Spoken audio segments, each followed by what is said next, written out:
take that on and start making that part of their identity? Just follow my lead, you know. That's really it. You know, I'm gonna try to set the tone each and every night, and you know, just kind of piggyback off me. It's gonna be nights where I don't have it, and that's part of the game. You know, it's 4 other guys out there with you, and you know, so just really picking up what I'm putting down. You know, me and Vando, we go out there and Gabe, and we try to bring the tone every time. So if they can just follow us, in which they are. You know, we're, like I said, we're working on getting used to each other and understanding what each other likes to do, what we can do, and what we're willing to do. So once we get that under control, I think you'll see a lot more physicality from the whole team. Marcus, what's the best version of yourself offensively, and how close to that do you feel like you got tonight? You know, you saw a glimpse tonight. This is probably the best I felt tonight was since, you know, I got here. And, you know, as I continue to get better and get to 100%, you'll see more nights like tonight where I'm aggressive and I'm moving very well and, you know, just energy on both ends of the floor.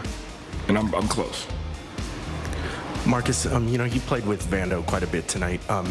Just what have you seen in terms of how the two of you can impact the game defensively with that pairing? Just our versatility. You know, we're able to guard multiple positions.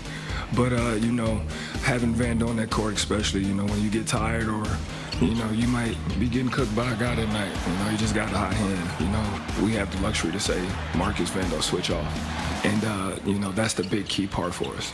Really just allowing Vando to do what he does and have a break to get back to it. So with me and him on the court, it's going to be really good. And I think that, you know, you had Gabe in there as well. Us three, we're definitely going to set the tone, like I said earlier. And so for us, that's going to be huge for us. Sorry. Marcus, how ready is this team to start the regular season? Say that again. How prepared are you guys to start this regular season Tuesday night? We're very prepared. Obviously, we got some things we have to clean up, both defensively and offensively. But everybody's eager to get out there and ready to perform. So we're going to clean those things up in these next 3 days before we get going and get out there and put on a show. Thank you, guys.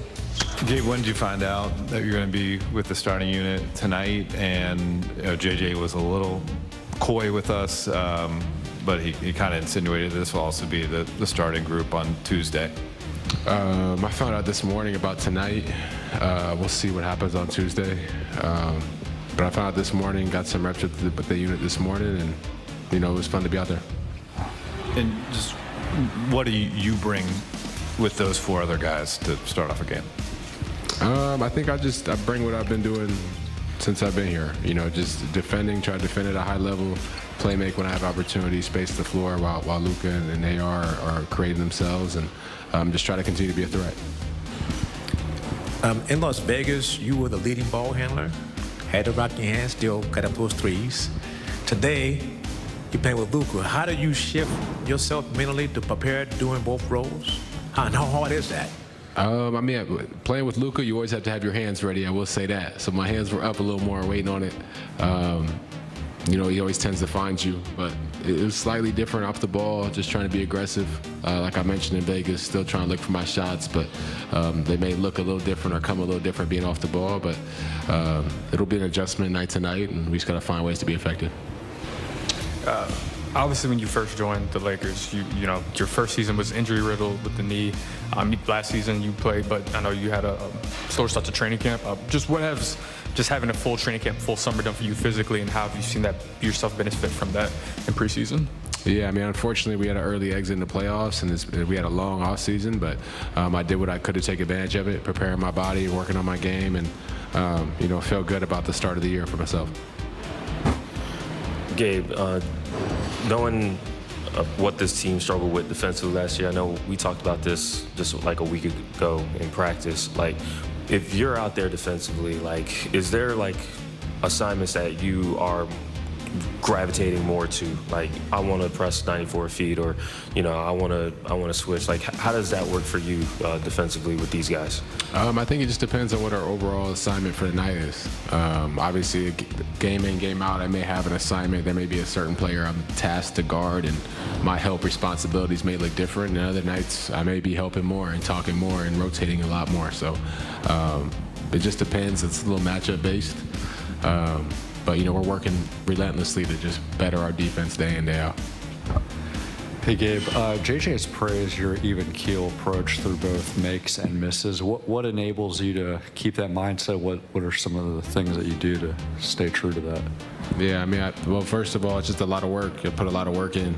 So, you know, there's been a lot of shots made and a lot of shots missed behind the scenes. So I got a lot of trust in myself with what I'm doing, a lot of confidence in what I put forward. But mental practices, mental awareness, you know, just trying to keep my mind right, trying to stay present, trying to be as present as I can be, not get too caught up on the highs or the lows, and so I can try to put my best foot forward for the guys.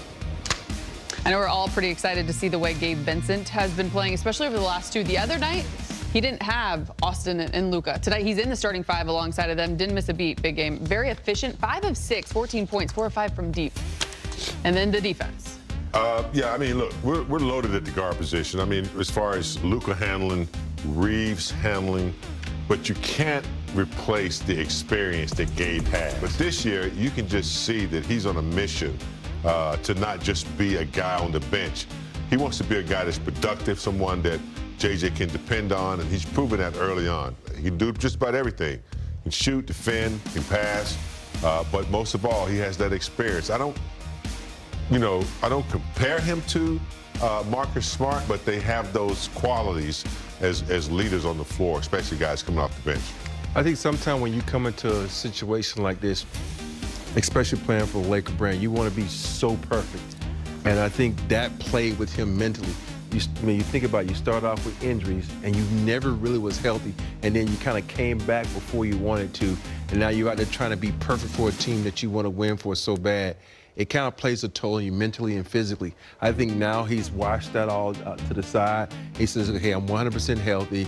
I understand the system. I understand the coaching. Because think about it. This is his second coach, right? Yeah.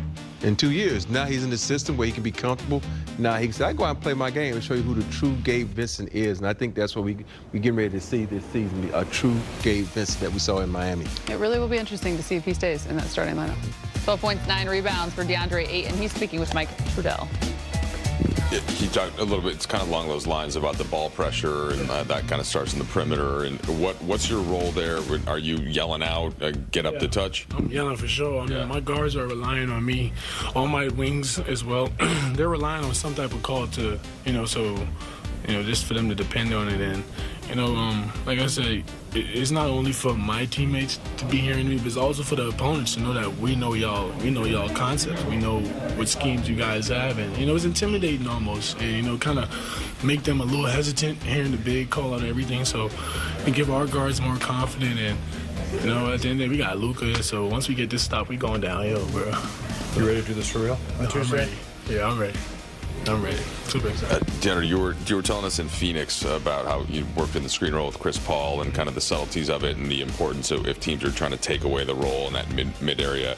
How do you balance that with also wanting to get all the way to the rim sometimes to create the pressure on it and catch the oops? Like, how do you decide? Yeah, me, when I'm setting screens, it's not only for the two guys in the screen. It's more for my shooters to get open. Once I get those guys open, they hit one or two of them, my paint start to open up and, the defense start to be a little bit more honest. And, me and Luka, get pretty free to really hit the pocket or just finish the rolls, and he can go downhill and put pressure on the big with the two-on-one. And, honestly, I really like how